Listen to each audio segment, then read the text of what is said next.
وہ اس کے اوپر زکوٰۃ ادا نہیں کرتے، قیامت والا دن ہوگا، اللہ رب العزت اس سارے مال کو اکٹھا کریں گے اور اس سونے کو اور اس چاندی کو اکٹھا کریں گے، اور اس کو اکٹھا کرنے کے بعد اس کو گرم کیا جائے گا،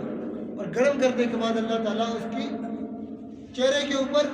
اور اس کی پشت کے اوپر، اس کی پیشانی کے اوپر اس کو تپا تپا کر گرم کر کر اس کو لگایا جائے گا۔ اللہ رب العزت اس پر فرمائیں گے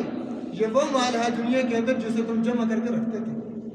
تو لہٰذا میرے پاس اور آپ کے پاس جتنے بھی اللہ کا دیا ہوا مال ہے، اس کے اندر جب اللہ تعالیٰ کا ایک اصول ہے، ایک ضابطہ ہے، ایک قانون ہے، اس کے اوپر بھی پھر مجھے اور آپ کا پورا اترنا ہوگا۔ اگر ہم پورا نہیں اتریں گے، آخرت کے اندر میں اور آپ ایک ایک پیسے کے، ایک ایک روپے کے ہم جا کر جوابدہ ہوں گے۔ اور میرے پاس اور آپ کے پاس کوئی جب عہدہ آ جاتا ہے، اس عہدے کے حوالے سے بھی مجھ سے اور آپ سے کل پوچھا جائے گا۔ اور میرے پاس اور آپ کے پاس کوئی امانت کسی کی آ جائے، امانت کے حوالے سے ہم شاید یہی سمجھتے ہیں کہ کوئی بندہ کسی کو 10 یا 20 ہزار یا لاکھ روپے دے دے،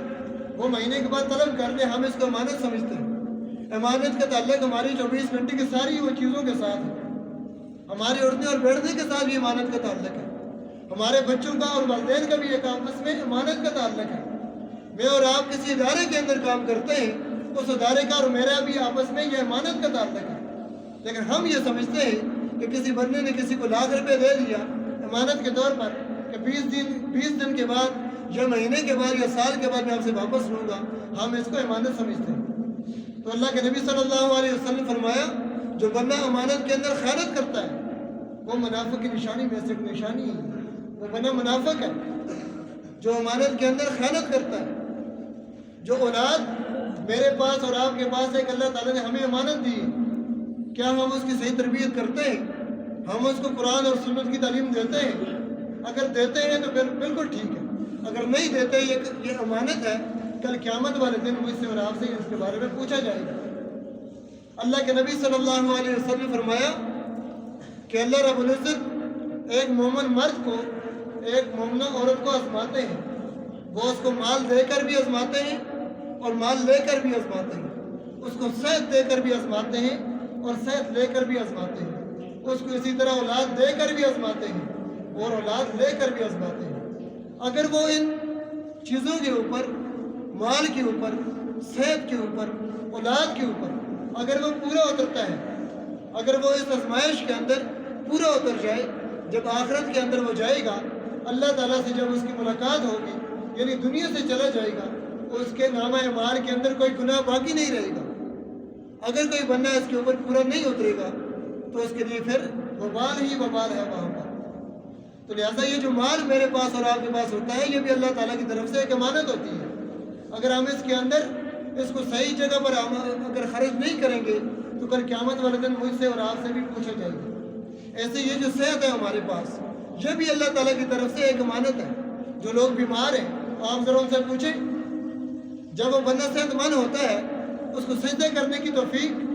نہیں ہوتی، لیکن جب ایک بندہ بیمار ہو جائے، وہ چرپائی کے اوپر چلا جائے، جب وہ بندہ بیماری کے اندر چلا جائے، پھر وہ کاش کی وہ صدائیں لگاتا ہے کہ کاش میں ٹھیک ہوتا، میں جا کے نماز پڑھتا۔ اللہ کے نبی صلی اللہ علیہ وسلم نے فرمایا کہ جب کوئی بندہ اس دنیا سے چلا جاتا ہے، چاہے وہ بندہ مومن ہے یا مسلمان ہے یا غیر مسلم ہے، وہ بندہ اس دنیا سے چلا جاتا ہے، چلا جائے گا۔ ایک مومن اگر اس دنیا سے جاتا ہے، وہ بندہ نیک ہے یا برا ہے، اس کے دل کے اندر پھر بھی یہ تمنا ہوگی کاش میں دنیا کے اندر واپس جاؤں، میں 2 رکعت نماز نوفل کے پڑھ کے آ جاؤں، میرے نامہ اعمال کے اندر 2 رکعت نماز نوفل کا ثواب لکھا جائے۔ تو لہٰذا یہ سوچنے کا عمل ہے کہ میں اور آپ اس دنیا کے اندر موجود ہیں، ابھی یہی ہے۔ اللہ کے نبی صلی اللہ علیہ وسلم نے فرمایا کہ الکیس من دان نفسہ وعملہ لما بعد الموت، کہ تم میں سے عقل مند وہ ہے وہ ایسے عمال کر کے جائے جو آخرت کے اندر اس کو کام آ جائے، یعنی کہ وہ مرنے کے بعد کے لیے وہ عمال کر کے جائے۔ جیسے ایسے دنیا کے اندر رہتے ہوئے ہم عمال کر سکتے ہیں، آخرت کے اندر جا کر پھر ہمیں ڈیل نہیں ملے گی، واپس ہمیں اس دنیا کے اندر نہیں بھیجا جائے گا۔ جیسے کامیاب مسلمان کی صفات کیا ہے، اس کے اوصاف کیا ہے، وہ وہی کام کرتا ہے جو اس کے وقت کے اوپر کیا جاتا ہے۔ آج میرے پاس اور آپ کے پاس یہ وقت ہے کہ ہم نماز پڑھ سکتے ہیں، تو ہمیں نماز کے لیے پڑھنی چاہیے، اور ایسے نماز پڑھنی چاہیے، خشوع اور خضوع کے ساتھ پڑھنی چاہیے۔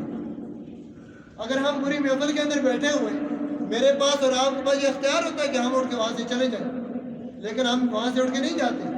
پھر بھی میرا اور آپ کا دعویٰ یہ ہوتا ہے کہ ہم تو مسلمان ہیں، ہم تو مومن ہیں، اپنی شرمگاہوں کی حفاظت نہیں کرتے، پھر بھی ہم کہتے ہیں کہ ہم مومن ہیں، امانت کے اندر خیانت کرتے، پھر بھی ہم کہتے ہیں ہم مومن ہیں، اور اپنا جو عہدہ ہوتا ہے اس کی پاسداری نہیں کرتے،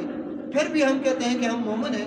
صرف کلمہ پڑھنے سے، یہ مومن کا دعویٰ کرنے سے یہ میرے لیے اور آپ کے لیے کافی اور شافی نہیں ہوگا، جب تک ہم یہ ساری چیزیں، یہ سارے اعمال نہیں کریں گے، جب تک میرے اور آپ کی نماز ٹھیک نہیں ہوگی، کوئی اعمال بھی ٹھیک نہیں ہو سکتا۔ تو لہٰذا